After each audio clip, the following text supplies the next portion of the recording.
Hi guys, welcome back to the channel. So in this video we will be covering our topic report writing. So let's have an overview what is report writing. So it is informative and analytical and ये basically two types का होता है external and internal. This is the basic information about report writing. ये इतना important नहीं होता क्योंकि papers में एग्जाम्स में आपसे यही पूछा जाता है कि रिपोर्ट राइटिंग लिखो, आपको उसका फॉर्मेट पता होना ज़्यादा ज़रूरी होता है. ओके, सो इसके जो 4 की पॉइंट्स होते हैं वो मैंने लिखे हुए हैं जो आपको अपने रिपोर्ट राइटिंग में इंक्लूड करने ही करने होते हैं.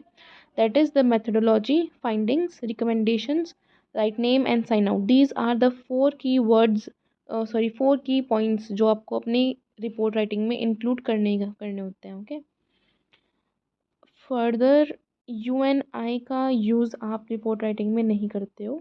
इंस्टेड आप अपनी पोजीशन और कलेक्टिव वर्ड्स यूज़ कर सकते हो. लाइक अगर आप किसी कॉलेज की तरफ से लिख रहे हो तो आप कलेक्टिव वर्ड्स यूज़ कर सकते हो.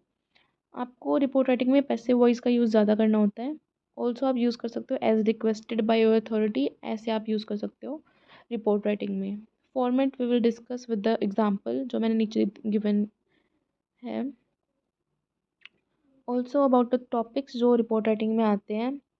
तो टॉपिक्स जो होते हैं ना वो बहुत बेसिक आते हैं क्योंकि उनको पता होता है कि बच्चों को अगर उस टॉपिक के बारे में नहीं पता होगा तो वो इतना ज़्यादा कंटेंट उसके बारे में नहीं लिख पाएंगे. तो टॉपिक्स बहुत जनरल आते हैं जैसे कि caste discrimination. Also I will give you a tip. आप एग्ज़ाम से पहले गूगल पे जाके आप इंपॉर्टेंट टॉपिक सर्च कर सकते हो रिपोर्ट राइटिंग के, ताकि आपको एक ओवरव्यू हो कि ऐसे टॉपिक आ गया तो आप इस बारे में ऐसे लिख सकते हो. आपको नॉलेज होनी चाहिए उन टॉपिक्स की. ओके, तो ये वाला इंपॉर्टेंट था कास्ट डिस्क्रिमिनेशन, और इसी के रिलेटेड टॉपिक्स आते हैं इससे related. Okay, so further we will talk about the format कैसे, और ये जो 4 पॉइंट्स मैंने आपको बताए थे मेथडोलॉजी, फाइंडिंग्स, रिकमेंडेशन, ये हम कैसे यूज़ करते हैं लिखते वक्त. तो फॉर्मेट इसका बहुत बेसिक होता है. आप टॉप पे लिखते हो जिस भी NGO या किसी के बारे में भी, जिसके बारे में भी आप लिख रहे हो, जिसको भी लिख रहे हो, उसका नेम एंड उसका एड्रेस. जैसे मैंने लिखा है NGO education for all, this is for them, this is the address of this place of this NGO. Okay, then left side पे हम लिखते हैं रेफरेंस नंबर. कुछ भी लिख सकते हो आप अपने आप से, ये लिख देना बेशक. डेट लिखते हैं हम राइट साइड पे. Okay, this is the format of writing the date. Then we write to and from.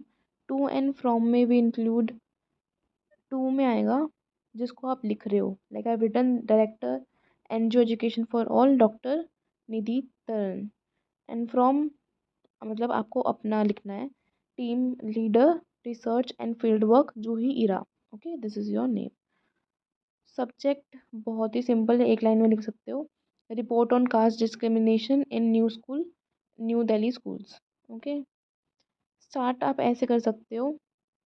आप यही लाइन्स अगर 2-3 लाइन्स इसमें से लर्न कर जाते हो तो आपके लिए बहुत सिंपल हो जाएगा. Like in response to demo dated this, in which it was requested to do a survey finding out caste discrimination in schools. Okay, like this आप स्टार्ट कर सकते हो अपना report writing. This is the methodology, this is the format and this is the methodology जो मैंने आपको यहाँ पे बताया था फर्स्ट नंबर पे. सेकेंड नंबर पे मैंने आपको बताया था आप फाइंडिंग्स लिख सकते हो.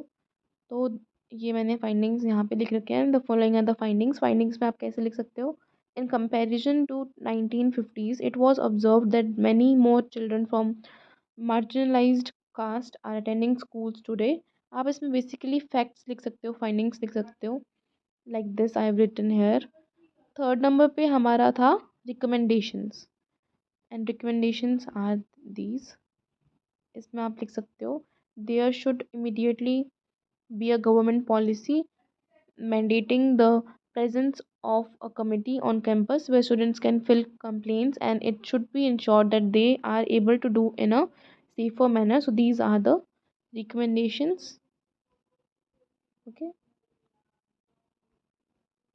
also लास्ट में आपको अपना नाम लिखना है.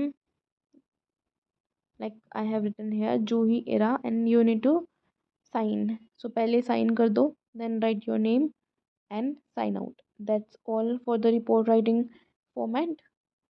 Okay, so this is sufficient for your semester 2 BA program ACC English. Okay, अगर आप ये फॉर्मेट लर्न कर जाते हो तो बहुत ईजी हो जाएगा आपके लिए।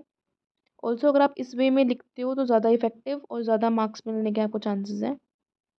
All right, so that's it for the video. I hope आपको रिपोर्ट राइटिंग समझ में आ गया होगा कि कैसे लिखते हैं। Thank you.